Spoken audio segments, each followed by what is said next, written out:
मेरी एक बार प्यारी सी बेबी डॉल वाइफ अब मेरी कंपनी की सीईओ बन चुकी है, और यह सब सिर्फ इसलिए क्योंकि किंडरगार्टन में हमने एक बार तलाक ले लिया था। मैंने उसे कहा था कि वह बहुत बचकानी है और मुझे बड़ी बहनें पसंद हैं जो ब्लैक स्टॉकिंग्स पहनती हैं। वह वहीं पर फूट फूट कर रोने लगी थी और उसने कसम खाई थी कि जब वह बड़ी होगी तो मुझे दिखाएगी। अब 10 साल बाद मैं नौकरी पर आता हूं तो पता चलता है कि वही हमारी नई अपॉइंटेड सीईओ है।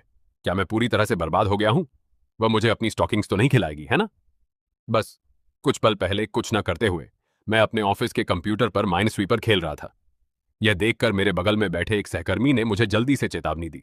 ओल्ड गुज, यह बेवकूफी भरा माइनस्वीपर खेलना बंद कर दे। आज नई सीईओ आने वाली है। मैंने सुना है वह एक आइस क्वीन है। ध्यान रखना कि कहीं सुस्ताते हुए पकड़ा ना जाए, मैंने मुस्कुराते हुए कहा। ठीक है, शुक्रिया ओल्ड लियो। 2.5 मिनट बाद एक बेबी फेस वाली लड़की ऑफिस के दरवाजे पर दिखाई दी।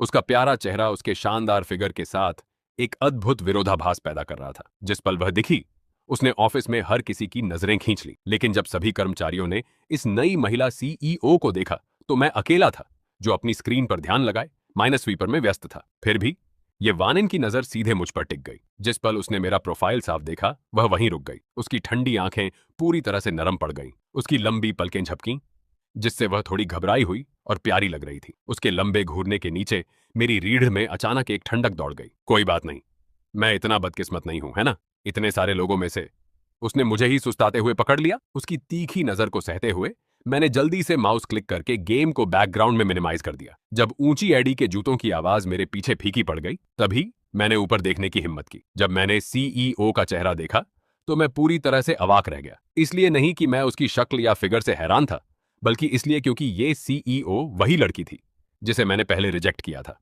किंडरगार्टन में हम घर घर खेलते थे और मैं उसका पति बनता था। किसे पता था कि वह इसे गंभीरता से ले लेगी। उसने मुझे अपने पति के रूप में रखने पर जोर दिया, जब तक कि मैंने उसे यह नहीं बता दिया कि वह बहुत छोटी है, जिससे वह रोने लगी और स्कूल बदल लिया। मेरे आश्चर्य के लिए हम हाई स्कूल में फिर से मिले।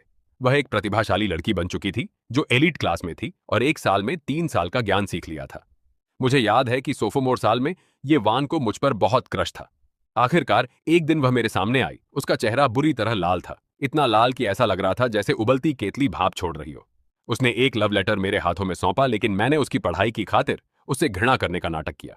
मैंने अपना सिर खुजलाया और भलाई के लिए उसे यह कहकर रिजेक्ट कर दिया, तुम पूरे दिन ब्लैक स्टॉकिंग्स पहनती हो, तुम्हारे पैर बदबूदार और खट्टे होंगे। ये वान वहीं फूट फूट कर रोने लगी और दालान में रोती हुई भाग गई। उस छोटी सी बच्ची के रोने का तरीका आज भी मेरे दिमाग में ताजा है। मैंने खुद से बड़बड़ाया, शायद उसने मुझे पहचाना नहीं, है ना? मैंने उसके पैरों को ऐसे अपमानित किया।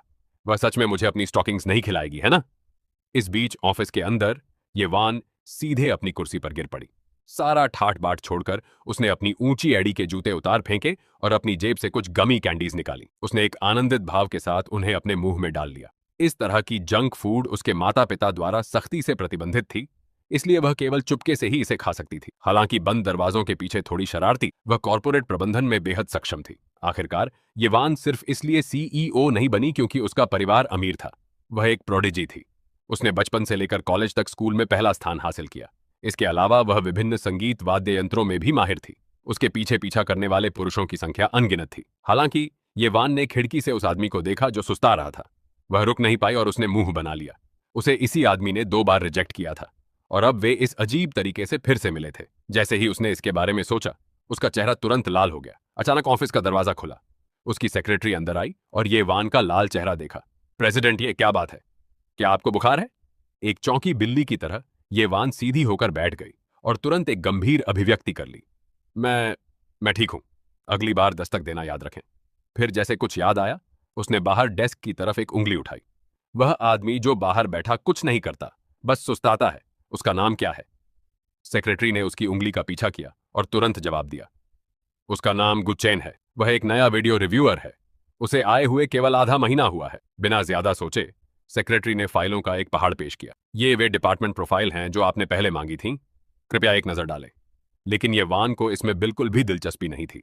उसने एक सामान्य नजर डाली और कहा, मैं कंपनी की स्थिति को पहले से ही समझती हूं। 3 मिनट के अंदर मुझे इस गू चेन की पूरी पृष्ठभूमि की जांच चाहिए। सेक्रेटरी हैरान रह गई, जैसे उसने कुछ अविश्वसनीय सुना हो, लेकिन वह केवल सिर हिला सकी और सहमत हो गई। समय जल्दी से 10 बजे तक पहुंच गया। जैसे ही मैंने अपनी बाहें फैलाईं और जम्हाई ली, मैंने एक आकृति को सीईओ के ऑफिस से बाहर निकलते देखा।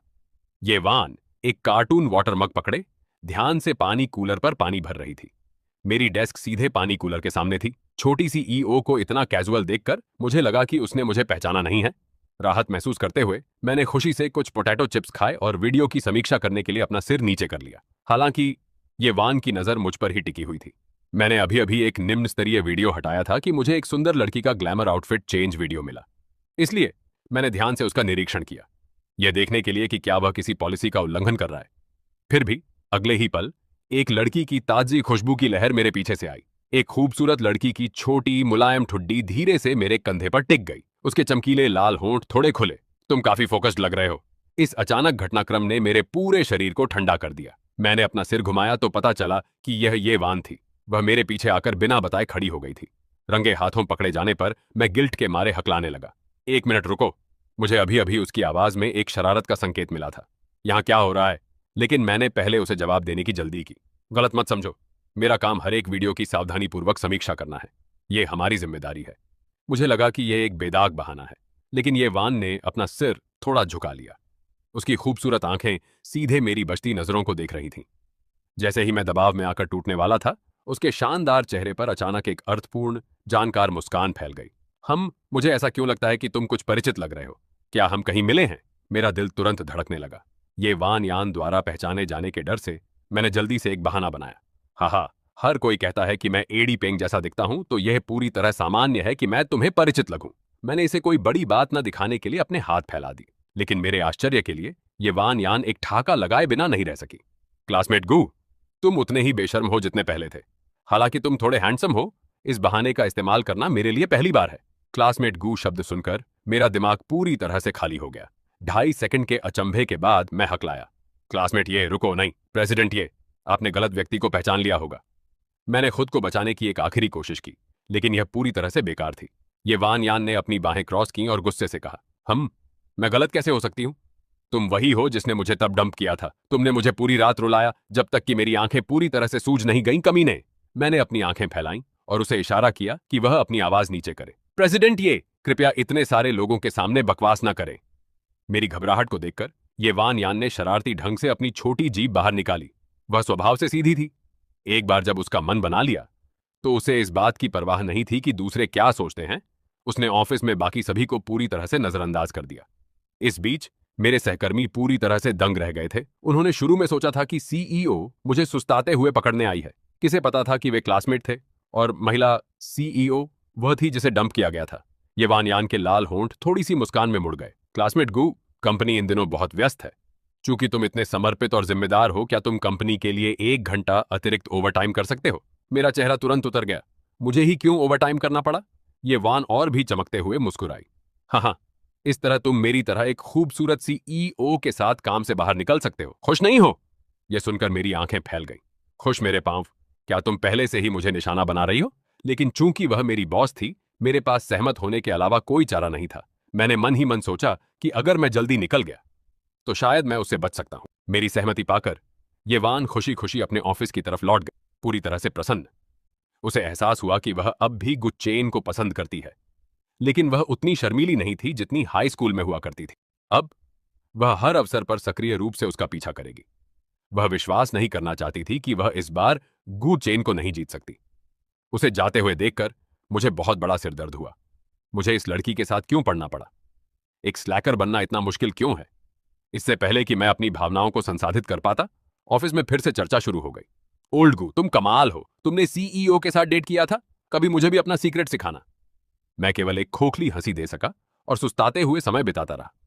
दोपहर तेजी से आ गई। अपने खाली कॉफी कप को देखकर मैं उठा।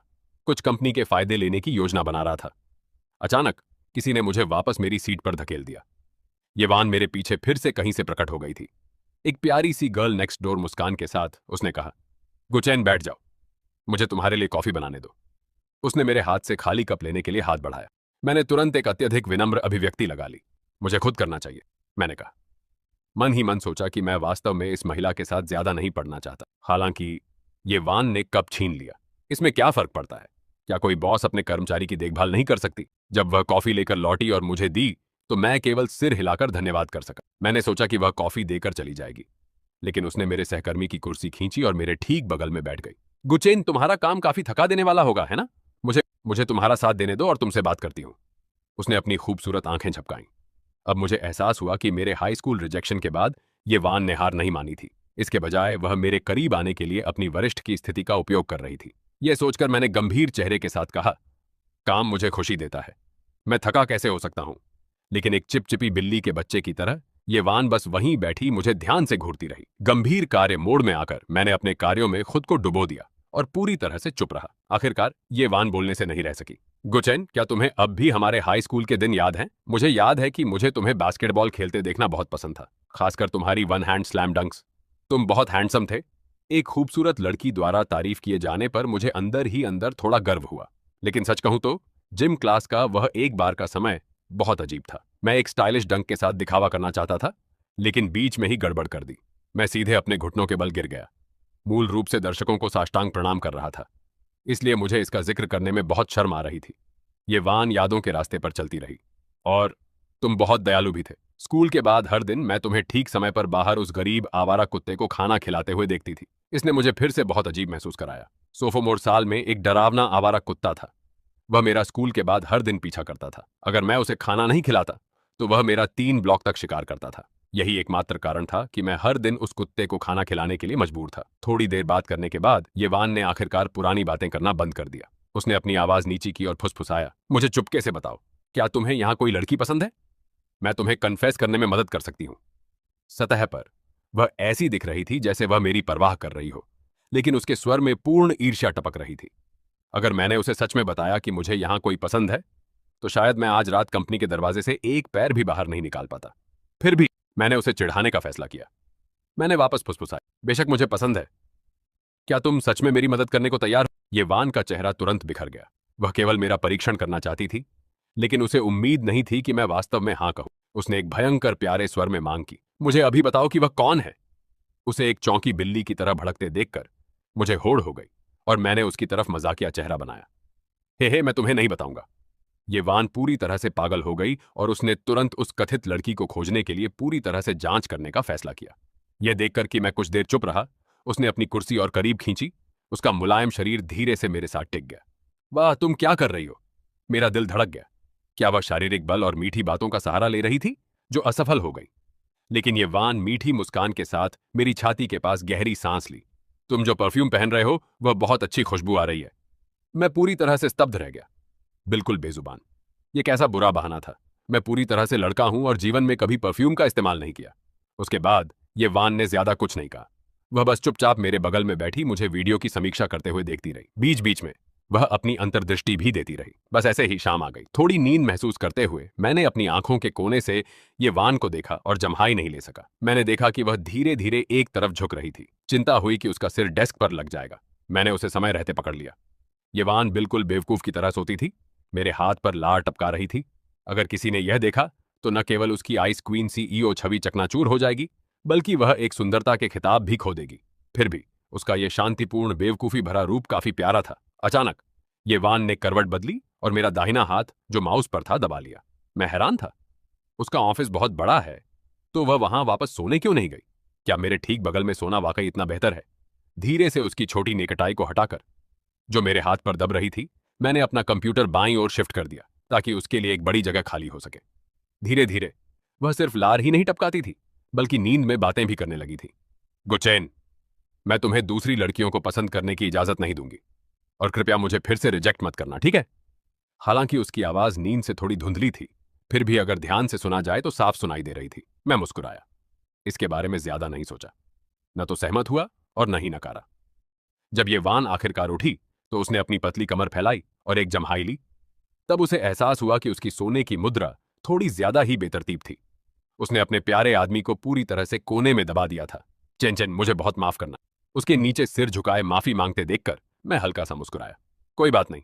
मैंने अपना कंप्यूटर वापस उसकी मूल जगह पर रख दिया और काम करना जारी रखा। समय बीतता गया और जल्दी ही 5 बजे बज गए। क्योंकि मुझे ओवरटाइम करना था, मेरे ज्यादातर सहकर्मी पहले ही जा चुके। केवल एक सहकर्मी, जिसका नाम काय जुन था, बचा था। उसने जानकारी भरी नजर से मेरे कंधे थपथपाए। ब्रदर गू, तुम अभी भी जवान हो।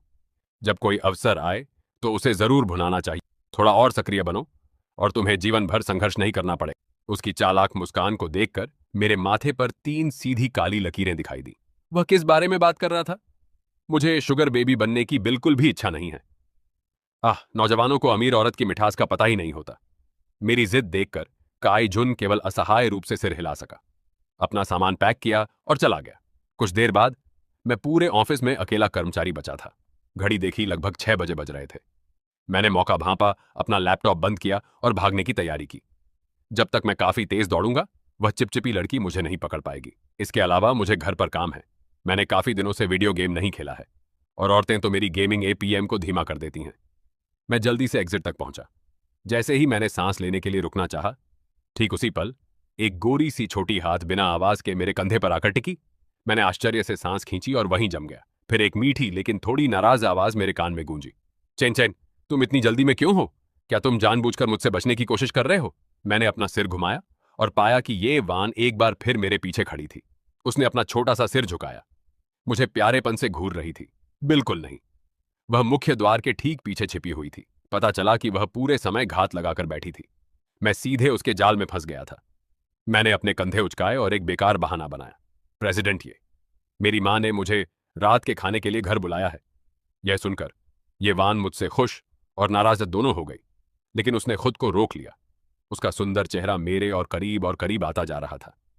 यह सोचकर कि वह कुछ शरारत करने वाली है, मैंने जल्दी से बचने की कोशिश की। ये वान हल्के से मुस्कुराई। हम ऑफिस से बाहर हैं, आसपास कोई नहीं है और यहां कोई कैमरे नहीं है। क्या हमें साथ में कुछ नहीं करना चाहिए? मैं पूरी तरह से हैरान था। एक खूबसूरत लड़की के मुंह से ऐसे शब्द कैसे निकल सकते हैं? मैं मानता हूं कि मेरा दिल थोड़ा धड़का, लेकिन मैंने अपनी पेशेवर सीमाएं बनाए रखीं और अपने हाथों से अपने शरीर को सहज रूप से ढाल लिया। ये वान विजयी होकर हंसी। बस मजाक कर रही थी। काम खत्म हो गया, चलो चलें। उसने शरारती ढंग से अपनी जीभ बाहर निकाली। मैंने अपने माथे से पसीने की एक परत पोंछी। लेकिन रुको, मुझे यह अजीब सी निराशा क्यों महसूस हो रही थी? बाहर निकलते समय ये वान मेरे पीछे पीछे चलती रही, बातें करती रही। चैन चैन, क्या तुम आज खुश हो? तुम अब कहां रहते हो? मैंने एक बेबस सांस छोड़ी। मैं साइकिल चलाता हूं, अब देर हो रही है, तुम्हें भी वापस जाना चाहिए। ये वान अपनी जगह पर रुक गई, अपने छोटे हाथों को सामने बांधकर थोड़ी बेचैन दिख रही थी। वैसे मेरी कार खराब हो गई, तो क्या तुम कृपया मुझे घर छोड़ सकते हो? मैंने उसे पूरे संदेह के साथ देखा। बिल्कुल नहीं, मैंने तुम्हें इसे पहले चलाते हुए देखा था। मैंने उसकी आंखों में सीधे देखा, उसके झूठ को पकड़ने की कोशिश की, फिर भी उसने अपना माफी मांगने वाला अभिनय जारी रखा। चैन चैन, अगर तुम्हें विश्वास नहीं होता तो तुम खुद आकर देख सकते हो, कोई नखरे नहीं, मैंने आखिरकार तड़कते हुए कहा, उसकी अनजानी नखरेबाजी पर तुरंत रोक लगाते हुए। नहीं तो मेरा संकल्प टूट जाता। यह सुनकर ये वान ने थोड़ी नाराजी के साथ मुंह बना लिया। फिर मैं उसके पीछे हो लिया और एक गुलाबी लैम्बोर्गिनी के पास गया। मैं ये देखने के लिए दृढ़ था कि क्या यह कार वाकई खराब है। मेरे आश्चर्य के लिए जब मैंने अंदर देखा तो स्क्रीन पर वास्तव में एक लाल चेतावनी चिन्ह था। ये वान मेरे बगल में नाटकीय रूप से आह भरी। अरे बाप रे, इस कार की गुणवत्ता बहुत खराब है। बमुश्किल चलाई और यह खराब हो गई। मेरे माथे पर 2 काली लकीरें दिखाई दी। उसने निश्चित रूप से यह जानबूझकर किया था। बिल्कुल, ऐसा संयोग हो ही नहीं सकता। उसने मुझे अपनी कार पर बिठाने के लिए इतनी मेहनत की। मेरी तीखी नजर के नीचे ये वान की आंखें आखिरकार अपराध बोध से इधर उधर होने लगी। अच्छा, तो तुम कैब ले सकती हो या किसी को बुलाकर उठवा सकती हो। मेरा उसके जाल में फंसने का कोई इरादा नहीं था। अगर मैं उसे वापस छोड़ने के लिए सहमत हो गया तो वह रास्ते में निश्चित रूप से कुछ और शरारतें करेगी। जैसे ही मैं जाने को मुड़ा, ये वान ने अचानक मेरा हाथ पकड़ लिया। सोब सोब सोब, चेन चेन, क्या तुम सच में मेरी तरह एक बेचारी लड़की को रात में अकेले कैब लेकर घर जाने देने का दिल रखते हो? हे भगवान! यह महसूस करते हुए कि वह पकड़ी गई है, उसने तुरंत वापस नखरे करना शुरू कर दिया। वह चिपचिपी कैंडी की तरह थी। चाहे कितनी भी कोशिश करो, उसे हिलाया नहीं जा सकता था। लेकिन सच कहूं तो मुझे सच में रात में किसी लड़की को अकेले कैब लेते हुए देखना ठीक नहीं लग रहा था। आखिरकार वह सिर्फ 18 साल की है और अभी भी इतनी भोली है। आखिरकार उसके प्यारे हमले का सामना करने में असमर्थ मैंने हार मान ली और सहमत हो गया।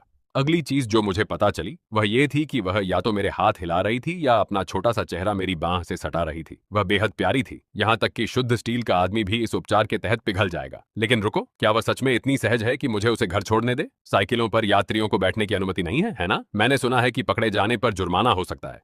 ओह, तो तुम उस बारे में चिंतित हो? चेन चेन, क्या तुम्हें सच में लगता है कि मुझे मामूली जुर्माने की कोई परवाह है? ये वान ने फिर से अपने गाल फुलाए। बेहद प्यारी लग रही थी। मुझे थोड़ी बेबसी महसूस हुई। मुझे लगता है कि उसके जैसी किसी के लिए छोटा सा ट्रैफिक जुर्माना वास्तव में कोई बड़ी बात नहीं थी। मैंने सुना है कि अगर पकड़े गए तो वाहन जब्त भी हो सकता है। इसका आखिरकार कुछ असर हुआ। उसने मेरा हाथ छोड़ा, अपनी ठुड्डी को अपने अंगूठे से थपथपाया और गंभीरता से इसके बारे में सोचने लगी। आखिरकार उसने अपने होंठ बंद किए और फैसला कर लिया, फिर अगर ट्रैफिक पुलिस हमें पकड़ लेती है तो तुम बस भाग जाना और मुझे पीछे छोड़ देना। मैंने तुरंत उसे ऐसे देखा जैसे वह पूरी तरह से बेवकूफ हो। बहुत प्रेरक लगता है ना? लेकिन अगर हम सच में पकड़े गए और जब्त हो गए तो मैं उसे अकेला नहीं छोड़ सकता। फिर एक और मुद्दा मेरे दिमाग में आया, लेकिन मैं यूनिवर्सिटी टाउन के पास रहता हूं, हम दोनों की राहें एक नहीं हैं। क्या संयोग है? यही तो दिखाता है कि हम एक दूसरे के लिए बने हैं। मैं भी यूनिवर्सिटी टाउन के पास रहती हूं। ओह सच में? इसके साथ मेरी आखिरी उम्मीद पूरी तरह से चकनाचूर हो गई। सच में बहस करने के बहुत सारे तरीके थे, लेकिन तुम कभी भी उस लड़की को नहीं जगा सकते जो सोने का नाटक कर रही हो। अगली चीज जो मुझे पता चली वह यह थी कि हम मेरी सवारी के पास गए। ये वान ने मुझे असंतोष से घूरा। हाँ, मैंने उसे पहले भगाने के लिए झूठ बोला था। मेरे पास साइकिल नहीं थी, मैं वास्तव में एक इलेक्ट्रिक स्कूटी चलाता था। जैसे ही मैंने हैंडल संभाले, ये वान शान से पीछे की तरफ बैठ गई। एक हैंडसम लड़का और एक शानदार खूबसूरत लड़की एक इलेक्ट्रिक स्कूटी साझा करते हुए तुरंत बहुत सारी नजरें खींच ले गए। जैसे ही स्कूटी चली, ये वान ने अपनी बाहों को मेरे चारों ओर कसकर लपेट लिया, अपना चेहरा मेरी पीठ पर टिका दिया और जाने नहीं दिया। हाई स्कूल के बाद से उसने अपने पसंदीदा व्यक्ति को इस तरह पकड़ने का सपना देखा था, और यह आखिरकार हो रहा था। ये वान के चेहरे पर पूर्ण आनंद की अभिव्यक्ति फैल गई। कुछ मिनट बाद हम यूनिवर्सिटी टाउन के पास पहुंचे। व्यस्त नाइट मार्केट ने तुरंत उसका ध्यान खींचा। ठीक समय पर उसके पेट से एक जोरदार आवाज आई, चैन चैन। वे फूड स्टॉल बहुत जीवंत दिख रहे हैं। क्या हम वापस जाने से पहले कुछ खा सकते हैं? मुझे बहुत भूख लगी है। बिल्कुल नहीं। ठीक उसी समय मैं बस घर जाकर वीडियो गेम खेलना चाहता था। मुझे उसका साथ देने में कोई दिलचस्पी नहीं थी। गर्लफ्रेंड बनाने की जहमत क्यों उठाएं जब वीडियो गेम बहुत ज्यादा मजेदार हो। इसके अलावा वह मेरी गर्लफ्रेंड भी नहीं थी, इसलिए मुझे उसे पामर करने की जरूरत नहीं थी। चलो प्लीज चैन चैन, मुझे बहुत भूख लगी है और तुम्हें भी भूख लगी होगी। चलो बस जल्दी से कुछ खा लें। जल्द ही वह फिर से मेरे पीछे अपने कूल्हे हिलाने लगी, अपने छोटे हाथों से धीरे से मुझे खींचती रही। उसकी बेहद प्यारी आवाज मेरे दिल में लहरें पैदा कर रही थी। मुझे मानना पड़ेगा, जब एक खूबसूरत लड़की इस तरह नखरे करती है तो मैं भी विरोध नहीं कर सकता।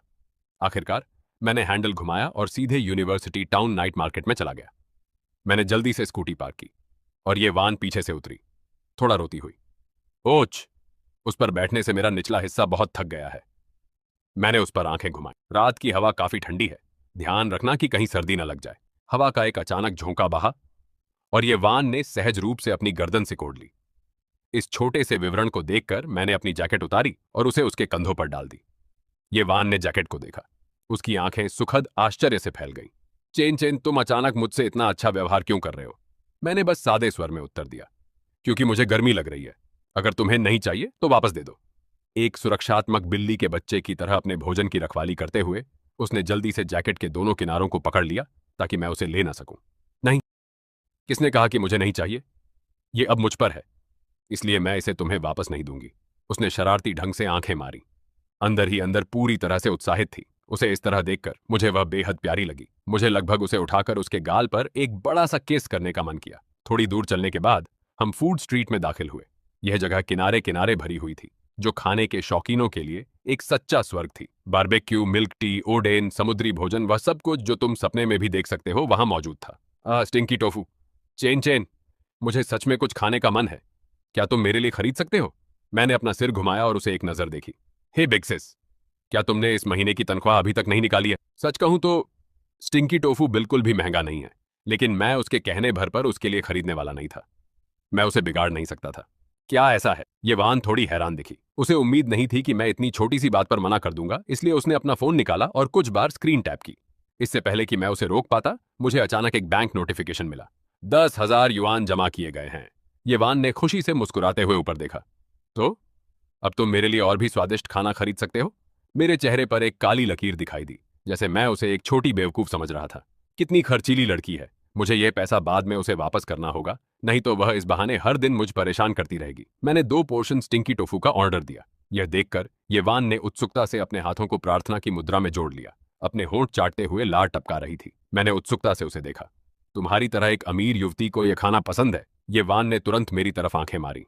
बेशक, मुझे और मेरे दोस्तों को यह बहुत पसंद है। साथ ही ये हम दोनों के बीच एक रहस्य है। तुम मेरी सेक्रेटरी को किसी भी कीमत पर नहीं बता सकते, नहीं तो वह निश्चित रूप से मेरे माता पिता को रिपोर्ट करेगी। अगर उन्हें पता चला तो वे मुझे फिर से बहुत डांटेंगे, क्योंकि ये वान के माता पिता ने अपनी इकलौती प्यारी बेटी को स्ट्रीट फूड खाने की कभी अनुमति नहीं दी थी। वह हमेशा बहुत आज्ञाकारी और कर्तव्यनिष्ठ रही थी। यहां तक कि अगर वह चुपके से कुछ खा लेती तो वह उन्हें कभी नहीं बताती। ऐसा महसूस होना कि मैंने उसका छोटा सा रहस्य खोज लिया है। मैं उस पर मुस्कुराया। चिंता मत करो, मैं कल सुबह सबसे पहले तुम्हारी सेक्रेटरी को बता दूंगा। तुम धोखेबाज हो, तुम्हें बताने की अनुमति नहीं है। चेन चेन, तुम सबसे अच्छे हो। उसने मेरी बांह को कोहनी मारी और अपना चेहरा फिर से मेरी कमीज पर रख दिया। आखिर में मैं असहाय होकर उसे जाने देता हूं। जल्द ही 2 पोर्शन गरम गरम स्टिंकी टोफू तैयार हो गए। मैंने उन्हें दोनों हाथों से लिया। एक सौंपने से पहले मैंने उन्हें कई बार ठंडा करने के लिए फूंका। येवान ने एक टूथपिक का उपयोग करके एक टुकड़ा अपने मुंह में डाला, पूरी तरह से आनंद के साथ चबाती हुई। बहुत स्वादिष्ट। अरे चेन चेन, तुम क्यों नहीं खा रहे? वह संयोग से बाहर निकली और ध्यान दिया कि मैं उसे खाली नजर से घूर रहा हूं, जिससे वह आत्म जागरूक महसूस करने लगी। मैंने अपने विचार एकत्र किए और एक धीमा उत्तर दिया। मैं वास्तव में अभी अभी एक पल के लिए खो गया था। मैंने स्टिंकी टोफू का एक टुकड़ा उठाकर चखा। हालांकि यह अच्छा था, यह उतना स्वादिष्ट नहीं था जितना हमारे स्कूल के गेट के पास जब हम बच्चे थे तब मिलता था। इसलिए कुछ निवालों के बाद मैंने बाकी उसे दे दिया। ये वान ने खुशी खुशी टुकड़े दर टुकड़े खा लिए। उसकी दावत के दौरान तेल की एक बूंद गलती से उसकी चिकनी सफेद जांघ पर गिर गई। चिपचिपा एहसास उसे बहुत असहज कर रहा था। ये वान ने ऊपर देखा, अपनी प्यारी आंखें झपकाते हुए नखरे किए। चेन चेन, क्या तुम मेरी टांग से तेल पोंछने में मेरी मदद कर सकते हो? मैं मदद नहीं कर सका, लेकिन महसूस किया कि इस अनुरोध और उसके स्वर में प्रलोभन का एक संकेत था। ये शायद उचित नहीं है ना? मैंने उसकी आंखों में देखा, लेकिन उसमें कोई छेड़खानी का इरादा नहीं दिखा। फिर भी मैंने मना कर दिया। आखिरकार सीमाएं सीमाएं हैं। क्या तुम्हारे अपने हाथ नहीं हैं? खुद पोंछ लो। ये देखकर कि मैं मदद नहीं करूंगा, ये वान पूरी तरह से दुखी दिखी। उसने मुंह बनाया और अपना चेहरा फिर से मेरी तरफ बढ़ाया। लेकिन चेन चेन, देखो, मेरे हाथ पूरी तरह से चीजों से भरे हुए हैं। एक नजर डालने पर मैंने बेहद असहाय महसूस किया। मैंने अनिच्छा से एक टिश्यू निकाला। उन परिपक्व महिला कार्यकारियों के विपरीत उसके पैर खुले हुए थे, बांस की तरह पतले और अविश्वसनीय रूप से सुंदर अनुपात के साथ। मैंने अपना हाथ उसकी टांग की तरफ बढ़ाया, लेकिन मैं कुछ भी सराहने के मूड में नहीं था। अपने दिमाग को पूरी तरह से शुद्ध रखते हुए मैंने टिश्यू का उपयोग करके उसकी टांग पोंछी। जिस पल हमने संपर्क किया, मुझे ये वान का शरीर थोड़ा सा ऐसे झटके जैसा महसूस हुआ जैसे उसे बिजली का झटका लगा हो। 2 पूरे टिश्यू लगे इससे पहले कि मैं इसे पूरी तरह से साफ कर पाता। हम दोनों फूड स्ट्रीट पर चलते रहे। मैं बस अपना पेट भरने के लिए किसी भी स्टॉल पर चाउमीन खोजना चाहता था, लेकिन ये वान स्नैक्स खरीदने के लिए इधर उधर घूमने पर जोर देती रही। रास्ते में उसने wheel cake, grilled pig trotter, handmade shrimp slippery, stir fried yogurt और तरह तरह की चीजें खरीदी। काफी कुछ ऐसा था जो मैंने पहले कभी नहीं चखा था। चूंकि मुझे मिठाइयों से ज्यादा लगाव नहीं है, मैंने बस उत्सुकता से देखा कि वे कैसे बनाई जाती हैं। यह देखकर कि उसने भारी मात्रा में खाना खरीदा है, मैंने उसे ले जाने में मदद की। खैर, मेरे पास कोई चारा नहीं था।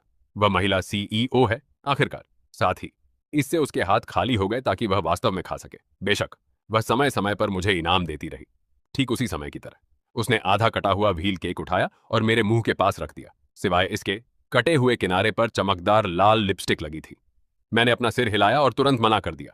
अगर मैंने वह खाया तो यह मूल रूप से एक अप्रत्यक्ष किस की गिनती में आता। मैं उस जाल में नहीं फंसने वाला था। यह देखकर ये वान ने मुंह बनाया और थोड़ा रोने लगी। जैसे ही हम चलते रहे, हम एक मसालेदार क्रेफिश स्टॉल पर पहुंचे। ये वान का चेहरा शुद्ध खुशी से चमक उठा। वाह, मुझे मसालेदार क्रेफिश बहुत पसंद है। काउंटर पर कई छोटे बेसिन थे, जिनमें पोर्शन के हिसाब से जीवित क्रेफिश रखी थी। यह सोचकर कि यह मजेदार लग रहा है, ये वान झुकी और अपनी उंगली एक बेसिन में डुबो दी। जब तक मैंने ध्यान दिया तब तक बहुत देर हो चुकी थी। अरे बाप रे! मैंने जल्दी से क्रेफिश के सामने के पंजे को खोला और उसकी उंगली आखिरकार छूटी। बहुत दर्द होता है, बहुत दर्द होता है। यह सिर्फ एक छोटी सी चुभन थी, लेकिन यह वान एक सच्चे बच्चे की तरह रोने लगी। अविश्वसनीय! मैं इस दृश्य से लगभग पूरी तरह से दंग रह गया था। उस समय वह एक छोटी बेवकूफ की तरह दिख रही थी, अपनी छोटी उंगली पर बेतहाशा फूंक मार रही थी। यह देखकर मैंने उसकी उंगली पकड़ ली।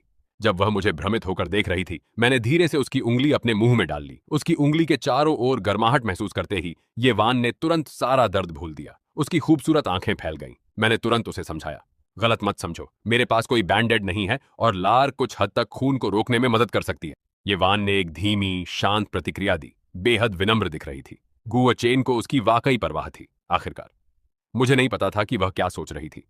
कुछ देर बाद मैंने उसे छोड़ा और धीरे से उसकी उंगली को एक नैपकिन से पोंछा। लेकिन ये वान अचानक घूमी और स्टॉल मालिक की तरफ चिल्लाई, बॉस, मुझे 4 पोर्शन एक्स्ट्रा स्पाइसी क्रैफिश चाहिए। उस क्रैफिश ने उसे काटने की हिम्मत की थी, इसलिए निश्चित रूप से उसे बदले में काटना ही था। इसलिए उसने एक साथ 4 पोर्शन का ऑर्डर दिया। मालिक एक पल के लिए चौंका, फिर बार बार सिर हिलाया। मैंने आंखें घुमाई, सबसे साफ जगह चुनी और बैठ गया। ये वान उस उंगली को घूरती रही जिसे मैंने अभी अभी अपने मुंह में रखा था। सोच में पड़ गई। धीरे धीरे उसके मुंह के कोने ऊपर उठ गए। ऐसा लग रहा था कि वह कुछ अजीब कल्पना कर रही है। कुछ ही देर में क्रैफिश की 4 पोर्शन आ गई। ये वान ने जल्दी से प्लास्टिक के दस्ताने पहने और बिना किसी परवाह के गोले छीलकर खाने लगी। ये तुम्हारी सजा है मुझे काटने की। अब मैं तुम सबको खा रही हूं। मुझे भी क्रैफिश पसंद नहीं थी, इसलिए मैं बस चुपचाप उसे खाते हुए देखता रहा। हालांकि उसके तरीके थोड़े बेहद थे। एक खूबसूरत लड़की फिर भी चाहे कैसे भी खाए काफी अच्छी लगती है। वे कहते हैं कि एक लड़की केवल तभी अपनी छवि की परवाह नहीं करती और इस तरह खाती है जब वह तुम्हें अपना समझती है। लेकिन कुछ खाने के बाद ये वान अचानक खुद ही चुपचाप झींगे छीलने लगी। उसने पूरी एकाग्रता से छीले हुए मांस को एक छोटे कटोरे में डाला। मुझे नहीं पता था कि वह क्या कर रही थी। मैंने बस छोटे कटोरे को किनारे तक भरते हुए देखा। एक पल बाद उसने दोनों हाथों से कटोरे को मेरे सामने धकेल दिया, मुस्कान के साथ मुंह बनाते हुए। चेन चेन, ये तुम्हारे लिए है। मेरी आंखें चमक उठीं, लेकिन मैंने अभिमान से अपना सिर दूसरी तरफ घुमा लिया। नहीं शुक्रिया, मैं खुद छील सकता हूं। जल्दी खाओ ताकि हम चल सकें। नहीं, खांसी बिल्कुल नहीं। मैंने इसे अपने हाथों से छीला है, इसलिए तुम्हें इसे पूरा खत्म करना होगा। या क्या मैं तुम्हें खिलाऊं? विचार अचानक उसके दिमाग में आया और उसने तुरंत मांस का एक टुकड़ा चुटकी में लेकर मेरे होठों के ठीक सामने रख दिया। मांस ने तुरंत मेरे मुंह के किनारे को छुआ, जिससे मेरे पास खाने के अलावा कोई चारा नहीं बचा। ठीक है, एक घुरघुराहट के साथ मैंने अनिच्छा से इसे निगल लिया। यह देखकर ये वान ने जल्दी से मांस का एक और टुकड़ा पेश किया। मैंने बेतहाशा उसे हाथ हिलाए। बस करो, सच में बस अपना खुद खाओ। खाओ, अगर तुमने इसे नहीं खाया तो मैं इसे यहीं पकड़े रहूंगी। ये वान ने अपने गाल फुलाए और मुंह बनाया। मैं उसके खिलाफ पूरी तरह से बेसहारा था। उसके लगातार खिलाने के तहत मैंने लगभग पूरा कटोरा क्रैफिश मांस खत्म कर दिया। सच कहूं तो मुझे क्रैफिश कभी पसंद नहीं थी, लेकिन उसके हाथों से छीली गई इस बैच का स्वाद किसी भी पहले के मुकाबले कहीं अधिक मीठा था। साथ ही उसकी दुलार भरी नजर ने खाने को एक पूरी तरह से अलग स्तर का स्वादिष्ट स्वाद दिया। ठीक उसी पल स्टॉल के बाहर एक आकर्षक दृश्य ने मेरा ध्यान खींचा। 3 खूबसूरत लड़कियां ब्लैक स्टॉकिंग्स पहने हुए हमारे पास से गुजरी। उनमें से प्रत्येक मेरी तरफ सूक्ष्मता से आकर्षक नजरें डाल रही थीं। इस कारण मैं थोड़ी देर और घूरता रहा। ऐसा इसलिए नहीं क्योंकि वे बहुत खूबसूरत थीं, बल्कि इसलिए क्योंकि वे छात्रा लग रही थीं। फिर भी वे पहले से ही ब्लैक स्टॉकिंग्स पहन रही थीं। जैसे ही तीनों खूबसूरत लड़कियां गुजरी, उन्होंने आपस में उत्साह से फुसफुसाया। अरे, वह हैंडसम लड़का हमें पूरी तरह से घूर रहा था। खैर, जाहिर है हम आज बहुत अच्छे लग रहे हैं, लेकिन वाह, वह बहुत हैंडसम है। वह एडी पेंग जैसा दिखता है ना? क्या तुम्हें लगता है कि कोई सेलिब्रिटी यहां खाना खा रहा है? बिल्कुल नहीं। वह लड़का साफ तौर पर एडी पेंग से भी ज्यादा हैंडसम है। क्या हमें वापस मुड़कर उसका वीचैट मांगना चाहिए? लेकिन उसके सामने बैठी लड़की आश्चर्यजनक रूप से सुंदर है, एक सेलिब्रिटी से भी ज्यादा खूबसूरत। वह उसकी गर्लफ्रेंड होनी चाहिए, और ऐसा लगता है कि वह काफी डरावनी भी हो सकती है। तीनों लड़कियां उत्साह से बातें कर रही थीं, और हालांकि उनकी आवाजें धीमी थीं, मैंने हर शब्द सुना। मैंने अपनी नजर हटाई, पूरी तरह से बेजुबान। हालांकि अगले ही पल किसी ने मेरी टांग पर मेज के नीचे से एक तेज हल्की लात मारी। मैंने ये वान को पूरी मासूमियत से देखा। अरे, तुमने मुझे क्यों लात मारी? ये वान का चेहरा व्यावहारिक रूप से ईर्ष्या से टपक रहा था। क्या तुम्हें वह देखना इतना पसंद है? ठीक है, मैं कल भी काम पर ब्लैक स्टॉकिंग्स पहनूंगी। मेरा दिल धड़क गया। हे भगवान, कंपनी के लाभ बेतहाशा अच्छे हो रहे हैं। ये वान को भयंकर और मृत गंभीर दिखने की कोशिश करते देखकर मैंने अपनी हंसी रोकी। फिर मैंने एक आक्रामक स्वर में कहा, तुम्हें वह पहनने की अनुमति नहीं है। लेकिन जैसे ही शब्द मेरे मुंह से निकले, मुझे कुछ अजीब लगा। आखिर मैं उसके कपड़ों का प्रबंधन क्यों कर रहा हूं? यह सुनकर ये वान पूरी तरह से चौंक गई। उसे पसंदीदा लड़के ने अभी अभी उसे यह न पहनने का आदेश दिया था। उस एहसास ने उसे ऐसा महसूस कराया जैसे वह सच में उसकी अपनी निजी संपत्ति है। और ऐसा क्यों? उसने अपनी आंखें संकीर्ण करते हुए गहरे चिढ़ाऊ स्वर में पूछा। मेरे गाल थोड़े लाल हो गए और मैंने अपना सिर नीचे रखा। खैर, तुम्हें बस उन्हें पहनने की अनुमति नहीं है? कोई कारण नहीं। मेरा स्वर दृढ़ और अडिग था। आखिरकार वह सिर्फ 18 साल की है। ऐसा कुछ पहनना अगर सिर्फ मेरी आंखों के लिए है तो ठीक है, लेकिन अगर सभी सहकर्मी उसे देखें तो कैसा लगेगा? हाँ, बिल्कुल वही। इसलिए अपने दिमाग में यह तर्क संगतता स्थापित करने के बाद मैंने आखिरकार खुद को आराम करने के लिए मजबूर किया। ये वान के होंठ थोड़े ऊपर उठे क्योंकि उसने आज्ञाकारी ढंग से उत्तर दिया, ठीक है तो। उसकी आंखें पूर्ण स्नेह से भरी थीं। थोड़ी देर बाद जब हम दोनों ने सारा स्वादिष्ट खाना खत्म कर लिया, तब तक रात के 8 बजे बज चुके थे, और ठीक उसी समय ये वान ने बबल मिल्क टी की 2 और कप का ऑर्डर दिया। इस बाहर निकलने के बाद मुझे एहसास हुआ कि लड़कियों में खाने की बिल्कुल अत्यधिक क्षमता होती है। इतनी पतली कमर के साथ वह इतना सब खा सकती थी बिना खाने का कोई निशान दिखाए, जबकि मैं अपनी खुद की मिल्क टी भी खत्म नहीं कर पा रहा था। लेकिन उसे देखकर ऐसा लग रहा था कि वह 2 और ले सकती है। ये वान ने अपनी मिल्क टी पकड़ी और कुछ घूंट लिए। अचानक उसने दूर नहीं एक जोड़े को देखा जो अपने पेय को क्रॉस आर्म टोस्ट शैली में साझा कर रहे थे। इस इशारे को बेहद अनोखा पाकर वह तुरंत पास आई और मांग करने लगी कि हम इसे आजमाएं।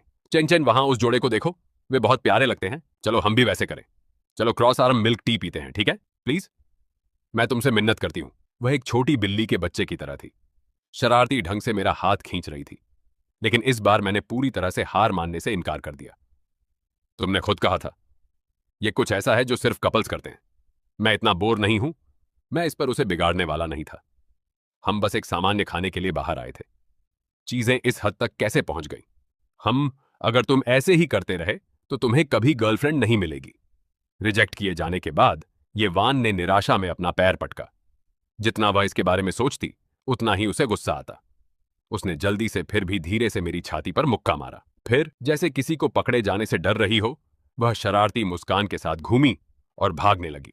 उसकी नरम, हानि रहित मुक्का महसूस करते हुए मुझे यह काफी मजेदार लगा। मैंने सच में उसे बिगाड़ दिया है। वह गुस्से में आकर मुझे मुक्का मारने की हिम्मत करती है, लेकिन जैसे ही ये वान घूमी, वह एक आवारा पत्थर पर लड़खड़ा गई। उसका शरीर आगे की तरफ झुक गया, स्पष्ट रूप से सीधे फुटपाथ से घनिष्ठ संपर्क बनाने के प्रक्षेप वक्र पर। तुरंत प्रतिक्रिया करते हुए मैंने उसकी कमर पकड़ी और अचानक बल के साथ उसे वापस खींच लिया। एक धमाके के साथ उसका छोटा सा शरीर सीधे मेरी बाहों में जा गिरा। आह, तुमने मुझे डरा दिया। उस लगभग गिरने ने ये वान को सच में चौंका दिया था। एक पल रुककर सांस लेने के बाद उसे एहसास हुआ कि वह मेरी बाहों में कसकर बंद थी। उसके प्यारे आदमी की दिल की धड़कन ठीक उसके कान में गूंज रही थी। उसके चेहरे पर गहरी लाली छा गई। एक शांत धन्यवाद फुसफुसाने के बाद उसने अपना चेहरा मेरी छाती में और गहराई से छिपा लिया। मेरे कपड़ों पर चेरी ब्लॉसम की खुशबू लालच से अंदर ली। ये वान, तुम क्या कर रही हो? क्या हम बस थोड़ी देर और गले लग सकते हैं? बिल्कुल नहीं, इस तरह गले लगना और चिपकना बहुत अनुचित है। मुझे छोड़ दो। मैंने तुरंत खुद को मुक्त करने की कोशिश की, यह महसूस करते हुए कि इस लड़की ने मेरा फायदा उठाया था। ये वान ने शरारती ढंग से अपनी जीभ बाहर निकाली, फिर एक मीठी, शर्करा भरी आवाज में रोती हुई बोली, मैं नहीं करूंगी, मैं नहीं करूंगी, मैं नहीं करूंगी। मुझे सच में उसकी जीभ चुटकी में लेने का मन किया, यह देखने के लिए कि वह उसे कैसे बाहर निकालती है, लेकिन पीछे मुड़कर देखूं तो वह वाकई बहुत करीब थी। वह गंभीर रूप से खुद को चोट पहुंचा सकती थी। ठीक उसी समय आसमान से हल्की बूंदाबांदी शुरू हो गई और कुछ ही पलों में बारिश जोर शोर से होने लगी। ये वान ने जल्दी से मेरा हाथ पकड़ा और एक बाइक शेल्टर की तरफ भागी। मैंने कोई आपत्ति नहीं की, हमारे कपड़े भीगने वाले थे तो ऐसे समय में शिष्टाचार की कौन परवाह करता। जब तक हम शेल्टर पहुंचे तब तक हल्की बूंदाबांदी एक मूसलाधार बारिश में बदल चुकी थी। बिना किसी विकल्प के हम दोनों को छिपने के लिए जगह ढूंढनी पड़ी। ये वान स्थानीय लेआउट से पूरी तरह वाकिफ थी। मोड़ों की भूल भुलैया से मुझे ले जाते हुए हम एक संकरी गली में पहुंचे। चेन चेन, यहां आओ, हम यहां बारिश से बच सकते हैं। तब मुझे एहसास हुआ कि यह सिर्फ एक छोटा सा किनारा था जो मुश्किल से एक व्यक्ति को छिपा सकता था। हवा चिल्ला रही थी और ये वान के बाल जल्दी से भीग गए थे, लेकिन वह पूरी तरह से बेपरवाह लग रही थी। चेन चेन, जल्दी से बैठ जाओ। यह सुनिश्चित नहीं था कि वह क्या योजना बना रही है। मैंने बस वैसा ही किया जैसा उसने कहा। ये वान मेरे ऊपर खड़ी हो गई, अपने कपड़ों को एक छतरी की तरह चौड़ा फैलाकर मुझे मूसलाधार बारिश से बचाने लगी। हालांकि वह खुद पूरी तरह से भीग रही थी। उसने खुशी भरी मुस्कान के साथ गर्व से शेखी बघारी, इस तरह मेरा चेन चेन बारिश में नहीं भीगेगा। उसके कृत्य से प्रभावित होकर मैं उठने की तैयारी कर रहा था, लेकिन ये वान ने मुझे मजबूती से दबा दिया। तुम्हें उठने की अनुमति नहीं है। क्या होगा अगर तुम्हें बारिश में सर्दी लग गई? अगर तुम कल बीमारी की छुट्टी ले लोगे तो मैं तुम्हें नहीं देख पाऊंगी। यह देखकर मैं बेहद असहाय महसूस किया। तो यह था उसका असली मकसद। आखिरकार बहस जीतने में असमर्थ, मैं केवल आज्ञाकारी रूप से नीचे बैठा रहा। उसकी छाया के साथ मैं मुश्किल से भीगा, लेकिन ये वान पूरी तरह से भीग चुकी थी। सौभाग्य से बारिश को खत्म होने में ज्यादा समय नहीं लगा। मैं खड़ा हुआ, पहल करके उसका नम छोटा हाथ पकड़ा और वापस इलेक्ट्रिक स्कूटी तक चला। मैं अभी तुम्हें घर छोड़ रहा हूं, जैसे ही पहुंचो गर्म पानी से नहाना, समझे? ये वान ठंड से बुरी तरह कांप रही थी और उसने मेरी एक बात नहीं सुनी। मेरी जैकेट के कोने को खींचते हुए उसने धीरे से फुसफुसाया, चेन चेन, मुझे बहुत ठंड लग रही है, क्या तुम कृपया मुझे गले लगा सकते हो? सहानुभूति महसूस करते हुए मैंने धीरे से उसके बालों को सहलाया, अपनी बाहें खोलीं और उसे नरम गले लगा लिया। उस लंबे समय से चाहे गए गले की गर्माहट में लिपटकर उसे तुरंत ठंड गायब होती महसूस हुई। उसने धीरे धीरे अपना सिर उठाकर मुझे देखा और मैंने उसके चेहरे पर नीचे देखा। जैसे ही हमारी आंखें मिलीं, हमारे बीच का वातावरण धीरे धीरे गहरा और तीव्र होता गया। उसके नाजुक चेरी होंठ बिना लिपस्टिक के भी अविश्वसनीय रूप से जीवंत लग रहे थे। उन्हें बहुत देर तक देखते रहने से मेरे अंदर स्वाद चखने की इच्छा पैदा होने लगी। आखिरकार उसने एक बार फिर बात की, एक कमजोर नरम फुसफुसाहट में विनती करते हुए। चेन चेन, क्या तुम मुझे इस बार एक इनाम दे सकते हो? उस मीठी नाजुक आवाज ने सीधे बेहोशी की दवा की तरह काम किया, जिससे मेरा दिमाग सुन्न हो गया।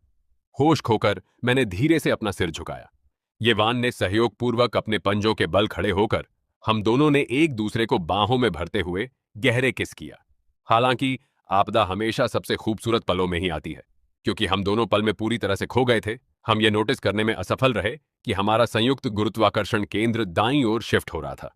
एक जोरदार क्रैश के साथ मैं बदकिस्मती से जमीन पर जा गिरा। अरे नहीं चेन चेन, मुझे बहुत माफ करना। मैं बहुत लापरवाह थी। क्या तुम्हें चोट लगी? चेन चेन, तुम्हारे खून बह रहा है। मैं अभी एम्बुलेंस बुला रही हूं। पूरी तरह से घबराकर ये वान ने आपातकालीन मदद की व्यवस्था करने की बेताबी से कोशिश की। उसने एक हाथ से मेरे शरीर को सहारा दिया, जबकि दूसरे से बेतहाशा अपना फोन डायल कर रही थी, इस डर से कि कहीं कोई देरी उस प्यारे आदमी के साथ कुछ बुरा न कर दे। गिरावट काफी गंभीर थी, लेकिन यह बिल्कुल भी ये वान की गलती नहीं थी। मुझे केवल अपनी खुद की असावधानी को दोष देना था। खुद को उठाते हुए मैंने नीचे देखा और पाया कि मेरे घुटने पर 2 सेंटीमीटर लंबा कट लगा है। मुझे गिरते समय इलेक्ट्रिक स्कूटी के किसी नुकीले किनारे से खरोंच लगी होगी। हालांकि यह काफी भयावह लग रहा था, लेकिन इसे केवल बुनियादी प्राथमिक चिकित्सा की जरूरत थी। कोई बड़ी बात नहीं थी। मैं कोई सेलिब्रिटी नहीं हूं। एक मामूली खरोंच पर अस्पताल भागने की बिल्कुल कोई जरूरत नहीं है। इस सोच के साथ मैंने जल्दी से उसे रोकने की कोशिश की। अरे ये वान, अस्पताल की कोई जरूरत नहीं है, मैं खुद इसका ख्याल रख सकता हूं। लेकिन ये वान ने एक पूरी तरह से दृढ़ रुख अपनाया। उसका स्वर किसी भी तर्क की गुंजाइश नहीं देता था। बिल्कुल नहीं। तुम्हारा सक्रिय रूप से खून बह रहा है, हम अस्पताल कैसे नहीं जा सकते? इधर उधर मत हिलो, नहीं तो घाव और फट जाएगा। एम्बुलेंस अभी आती है। मैंने पूरी तरह से बेसहारा महसूस किया। जब ये वान इस तरह हो जाती है तो उसे मनाना बिल्कुल असंभव है। फिर भी इस तरह अभिनय करते हुए वह वास्तव में एक वास्तविक दबंग महिला सीईओ की तरह दिखती थी। हालांकि उसकी आवाज अभी भी अविश्वसनीय रूप से नरम, प्यारी और मीठी थी। थोड़ी देर बाद एम्बुलेंस आ गई। खून देखकर पैरामेडिक्स ने तुरंत मुझे स्ट्रेचर पर उठा लिया। लेकिन जैसे ही उन्होंने वास्तविक घाव को करीब से देखा, कई डॉक्टरों ने मुझे और ये वान के बीच पूरी बेबसी से देखा। उनके चेहरे के भाव व्यावहारिक रूप से चिल्ला रहे थे। क्या तुम मजाक कर रहे हो भाई? इस मामूली खरोंच के लिए इमरजेंसी सेवाएं? उनकी निर्णायक नजरों का वजन महसूस करते हुए मैंने शर्म से अपना चेहरा ढंक लिया।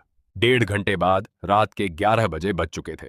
एक अच्छी तरह से सुसज्जित वीआईपी अस्पताल के कमरे के अंदर डॉक्टर ने पहले ही अल्कोहल से मेरे घाव को साफ कर दिया था।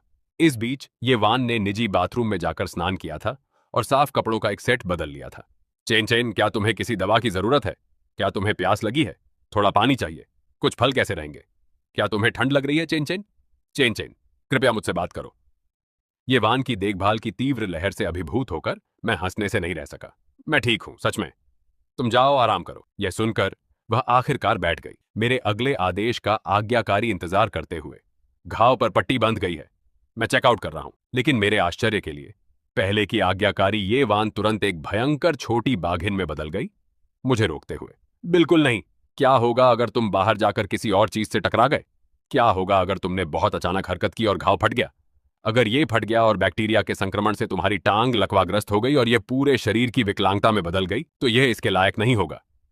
इसलिए चेन चेन, बेहतर होगा कि तुम अस्पताल में रुको और खुद को संभालो। उसने मेरे कंधों को दबा दिया, मुझे जाने से बिल्कुल मना कर दिया। उसके नाटकीय व्याख्यान को सुनकर मैंने पहले इसके बारे में ज्यादा नहीं सोचा था, लेकिन अब मैं वास्तव में थोड़ा डर गया था। क्या वह मुझे श्राप देने की कोशिश कर रही है या क्या? मैं वापस बिस्तर पर लेट गया। जैसे ही हमारे गले लगने और किसकी याद फिर से सामने आई, कमरा अचानक एक शांत खामोशी में डूब गया। ये वान ने मेरी तरफ देखा। उसके गालों पर गुलाबी लाली फैल रही थी। वह भी ठीक उसी पल के बारे में सोच रही थी। आखिरकार 5 मिनट बाद उसने पहले खामोशी तोड़ी।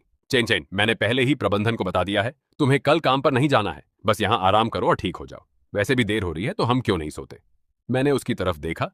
ऐसा महसूस कर रहा था जैसे मेरी पूरी जिंदगी पूरी तरह से माइक्रो मैनेज की जा रही हो। लेकिन मुझे नींद नहीं आ रही है। मुझे एहसास हुआ कि इस माहौल में मुझे बिल्कुल भी नींद नहीं आ रही थी। हालांकि ये वान तुरंत एक नई रणनीति लेकर आई। फिर मुझे तुम्हें एक कहानी सुनाने दो। मैं पूरी तरह से बेजुबान था। मुझे बिस्तर पर लिटाने की जरूरत नहीं है, मैं बस थका नहीं हूं। लेकिन ये वान पढ़ने लगी। उसकी अभिव्यक्ति अविश्वसनीय रूप से गंभीर और कोमल थी। एक बार की बात है, एक स्लीपिंग ब्यूटी थी। मेरे चेहरे पर काली लकीरें दिखाई दी। ये कहानी 800 साल पुरानी है ना? मेरी हल्की चिड़चिड़ापन को देखते हुए ये वान ने तुरंत कहानी बदल दी। स्नो वाइट और उसके साथ छोटे प्रेमी। लगातार 5 कहानियां सुनने के बाद मुझे नींद नहीं आई, लेकिन ये वान खुद सो गई। नींद में अपना छोटा चेहरा कंबल के किनारे पर टिकाकर उसकी सांसें कुछ ही समय में स्थिर हो गई और वह गहरी नींद में सो गई।